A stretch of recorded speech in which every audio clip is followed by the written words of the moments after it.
तो हम कंटिन्यू करेंगे ऑडिट का चैप्टर 2। हमने ऑडिट प्रोग्राम के पहले तक सब कुछ पढ़ लिया था। नोट्स आपको इस वीडियो के डिस्क्रिप्शन में मिल जाएंगे। अगर आपने प्रीवियस वीडियो नहीं देखा है तो डिस्क्रिप्शन में उसका लिंक है, आप वहाँ से जाके देख सकते हैं। तो ऑडिट प्रोग्राम क्या होता है? An audit program is a detailed plan of applying the audit procedures in given circumstances with instructions for appropriate techniques to be adopted for accomplishing the audit objectives. अब जो ऑडिट प्रोग्राम होता है वो audit plan को effectively accomplish करने के लिए बनाया जाता है ताकि जो ऑडिट प्लान है वो अच्छे से इम्प्लीमेंट करा जा सके, अकम्प्लिश हो सके सारे ऑडिट ऑब्जेक्टिव्स। अब जो ऑडिट प्रोग्राम होता है वो हर किसी फर्म के लिए, हर किसी साइज की एंटरप्राइज के लिए यूजफुल नहीं होता। स्मॉल एंटरप्राइजेस के लिए यूजफुल नहीं होता क्योंकि उनके पास इतने रिसोर्सेज, इतना बड़ा स्ट्रक्चर और इतने सारे एम्प्लॉयज नहीं होते कि उनके लिए ऑडिट प्रोग्राम बनाना पड़े। और ये हमेशा इवॉल्विंग होता है।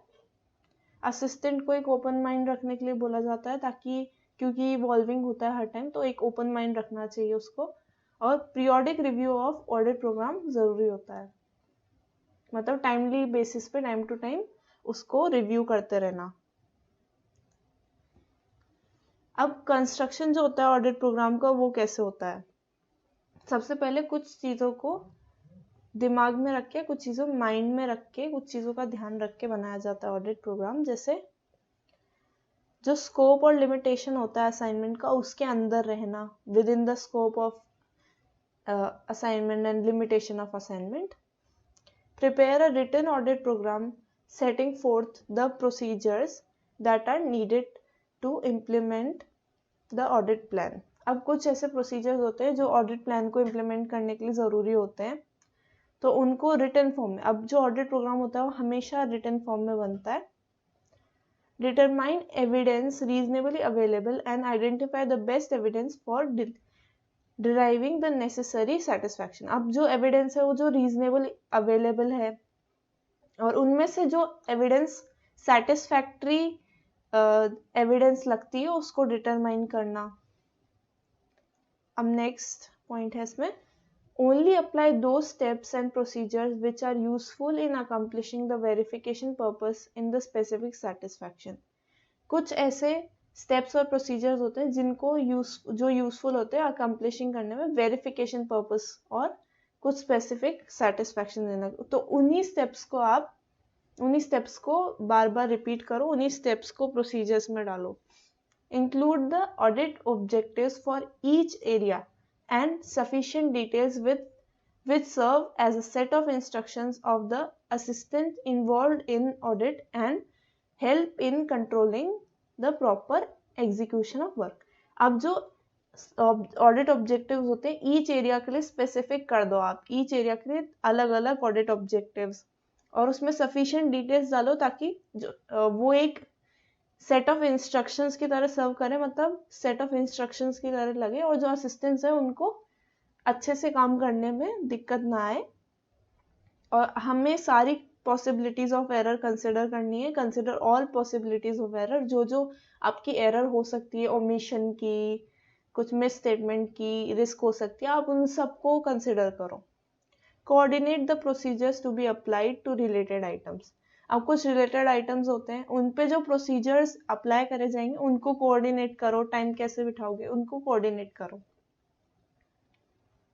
अब नेक्स्ट पेज पे चलते हैं। अब audit evidence, the information used by the auditor in arriving at the conclusion on which the auditor opinion is based. अब जो इंफॉर्मेशन है, जो ऑडिटर की जो कंक्लूजन है उस पर अराइव करने के लिए जरूरी होता है, उसे ऑडिट एविडेंस बोलते हैं। An auditor picks up the evidence from a variety of fields and it is generally from the following broad types. अब जो ऑडिटर होता है वो बहुत सारी फील्ड में से जो ऑडिट एविडेंस होता है वो देता है, और कुछ उसके टाइप्स बता रखे हैं, जैसे documentary examination, physical examination, statements and explanation of management, official employees, statements and explanation of third parties, arithmetical calculation by the auditor, कुछ रेशियोज निकालना, कुछ इनको एनालाइज करना, state of internal controls and internal checks, ये बहुत important है. Internal controls, inter relationship of the various accounting data, subsidiary and memorandum records, minutes जो हमारी मीटिंग्स होती है उनमें जो जो बातें होती है उनको मिनट्स एक डॉक्यूमेंट होता है उसमें लिखा जाता है, तो मिनट्स को चेक करना. Subsequent action by the client and by offers. Next page पे चलते हैं. अब जो एडवांटेजेस होते हैं ऑडिट प्रोग्राम के वो क्या होते हैं. It provides the assistant carrying out the audit with total and clear set of instructions of the work generally to be done. अब जो ये प्रोवाइड करता है clear set of instructions assistant को, ताकि वो अपना काम ढंग से कर सके. It is essential particularly for major audits to provide total perspective of the work to be performed. अब ये ज़रूरी होता है जो मेजर ऑडिट्स होती है, जो बड़ी मतलब MNCs की ऑडिट होती है, उसमें बहुत ज़रूरी होता है ताकि हमें एक टोटल पर्सपेक्टिव मिले पूरी ऑडिट का और जो वर्क हमें करना है, work to be performed. Selection of assistants for the job on the basis of capability becomes easier when the work is rationally planned, defined and segregated. अब जब वर्क डिफाइंड और सेग्रीगेटेड होता है, मतलब डिफाइंड का मतलब हमें अच्छे से पता है क्या वर्क करना है, और सेग्रीगेटेड का मतलब होता है अलग अलग टाइप्स में, जैसे अलग अलग डिपार्टमेंट्स के अलग अलग वर्क होते हैं वैसे सेग्रीगेट कर रखा है हर एक टास्क को. तो असिस्टेंट्स का सिलेक्शन बहुत इजी हो जाता है क्योंकि जब हमें पता रहता है कि क्या क्या काम करवाना है इनसे, तो उनकी कैपेबिलिटी के हिसाब से हम उन्हें सेलेक्ट कर सकते हैं अलग अलग टास्क देने के लिए. Without a written predetermined programme, the work is to be carried out on basis of some mental plan. Danger of overlooking certain books and records under properly framed program, such danger is significantly less and audit can be proceed systematically. अब जो audit programme होता है वो return होता है, तो अगर audit programme written नहीं होगा, predetermined audit programme written नहीं होगा, तो एक मेंटल प्लान बनाना पड़ेगा. और उसमें डेंजर क्या है, कुछ बुक्स को हम ओवरलुक कर देंगे, कुछ पे हम ध्यान नहीं कर देंगे, कुछ अनदेखा हो जाएगा. अगर हम रिटर्न अच्छे से वो प्लान बना लेते हैं तो हर चीज़ हमारे पास लिखी भी रहेगी, हर चीज़ हम ऐसे टिक मार्क लगा सकते हैं, हाँ हमने ये काम कर दिया, टास्क कर दिया. तो इसीलिए वो जो रिस्क है ओवरलुकिंग की वो सिग्निफिकेंटली लेस हो जाती है रिटर्न ऑडिट प्लान से. नेक्स्ट देखते हैं. The assistants, by putting their signature on program, accept the responsibility for the work carried out by them individually, and if necessary the work done may trace back to the assistant. अब जो assistant होते हैं वो अपने signature कर सकते हैं जो जो टास्क उन्हें दी गई है.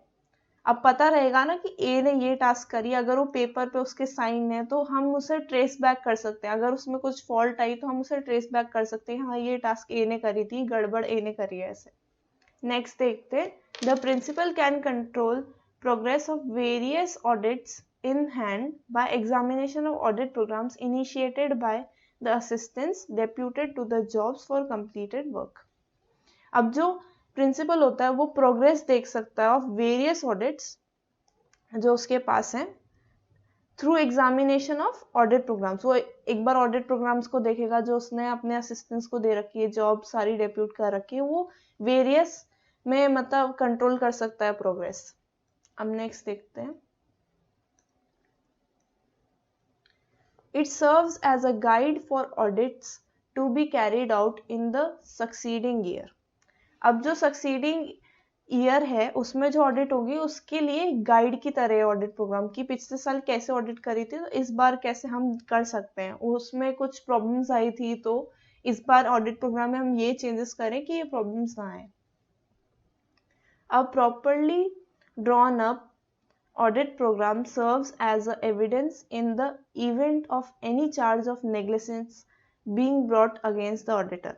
अब जो एक डिटेल्ड ऑडिट प्रोग्राम है जो ड्रॉ करा गया है ऑडिटर के थ्रू, तो अगर एक नेग्लिजेंस का चार्ज आए कि ऑडिटर ने नेग्लिजेंस मतलब बिल्कुल ध्यान नहीं दिया ऑडिट पे, तो वो प्रोग्राम से हम देख सकते हैं कि नहीं ऑडिटर ने ध्यान दिया है, तो उस हिसाब से मदद हो सकती है।